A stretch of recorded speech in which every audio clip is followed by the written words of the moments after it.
Hello, രാവിലെ തന്നെ വാഴക്കയും പച്ചമുളകും ഉണക്കമീനും തക്കാളിയും എല്ലാം കൂടി ഇട്ടൊരു കറിയാണ്. അതിനുവേണ്ടി അരപ്പ് റെഡിയാക്കാം. മല്ലിപ്പൊടി, മഞ്ഞൾപ്പൊടി, മുളക് പൊടി, ശകലം ജീരകപ്പൊടി, ശകലം വെളുത്തുള്ളി 2-3 കഷ്ണം ഇട്ട് നമ്മൾ അരപ്പ് റെഡിയാക്കി അടുപ്പിലോട്ട് വെച്ചിട്ടുണ്ട്. അതിൻ്റെ ഇടയ്ക്ക് നമ്മൾ പശുവിനെ വെള്ളം കൊടുക്കാനും ഒക്കെ പോയിട്ടുണ്ടായിരുന്നു. പശുവിന് വെള്ളം കുടിച്ച് കഴിഞ്ഞ് നമ്മൾ അതിനെ അഴിച്ചു കെട്ടാൻ പോയിട്ടുണ്ട്. ഇത് കൊച്ചാടും ഈ വലിയാടും കൂടി 2 പേരും കൂടി തമ്മിൽ കണ്ട ഇടിയാണ്. 2 പേരും അങ്ങോട്ടും ഇങ്ങോട്ടും ഇടിക്കും. കൊച്ചാട്ടാണെങ്കിലും നല്ല ഇടിയാണ് കൊടുക്കുന്നത്.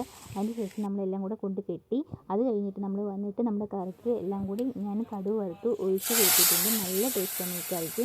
എല്ലാം കൂടെ അടുപ്പിൽ നിർത്തി ഞാൻ ശകലം ഒന്ന് കുറുകിച്ചെടുത്തിട്ടുണ്ട്. നമ്മുടെ കറിയെ നല്ല വിശപ്പുണ്ടായിരുന്നു. രാവിലെ കറിയും കൂടെ കൂട്ടി ചോറ് കഴിക്കാനായിട്ട് എടുത്തിട്ടുണ്ട്.